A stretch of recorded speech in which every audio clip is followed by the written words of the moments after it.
assignment due the day after tomorrow, so I'm not going to be putting a lot of effort into this one. Okay, so anyway, what this week's video is about basically is books that I'm reading or was reading and then completely forgot about. This is the pile. This is every book I'm reading, or was reading, that I could find. This is every book I could find that had a bookmark somewhere in the middle of it. Some of them have bookmarks in the front of them, that's just where the bookmark lives. This isn't these ones.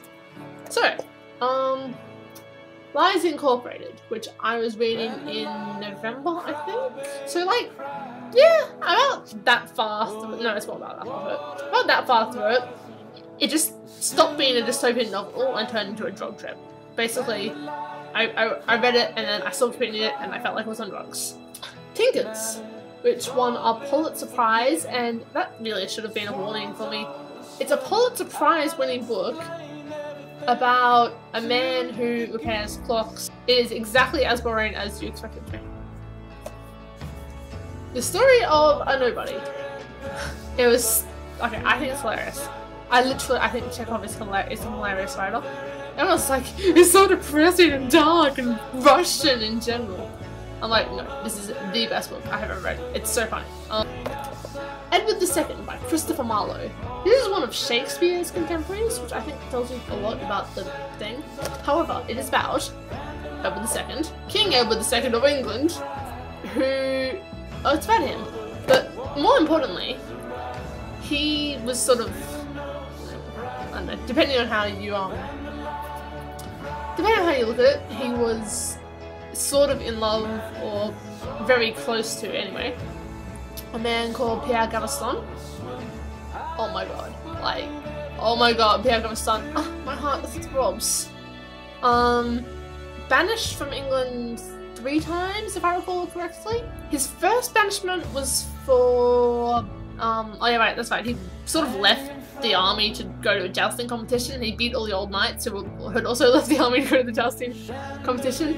Anyway, he and all the other younger knights had been, these older knights got punished. But Pierre Gaveston got banished, which is a little bit harsh, if you think. Anyway, he was already good friends with the king at this point. Well, no, at this point, Pierre was friends with the prince, who later became Edward II. So that was the first banishment. The second banishment, I'm not sure. I'm fairly sure he rocked up in purple to a wedding, to Edward II's wedding to Isabel. I'm fairly sure that's why he was banished the second time. Third time, I literally don't know. It just stopped being reasons. They were just like, be gone! That's what Pierre Gaveston really for you. They were just like, we hate you because you're smart and witty and sexy and so fabulous, darling.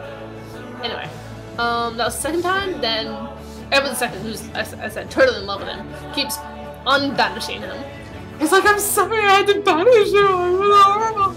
Anyway, so second time, came back, imprisoned in the Tower of London, kidnapped from the Tower of London and murdered. Yeah, that doesn't really get any worse than that. Like, there's not a whole lot you can do to a person after murdering them. If you haven't read Catch-22, do that now! Catch-22, best book. Fight Club, which, if you tell me, can I just say, the only thing I'm actually going to say about this book is, if you tell me not to talk about it, I will hunt you down! Okay, just to clear on that. So yeah, that's what I'm reading at the moment.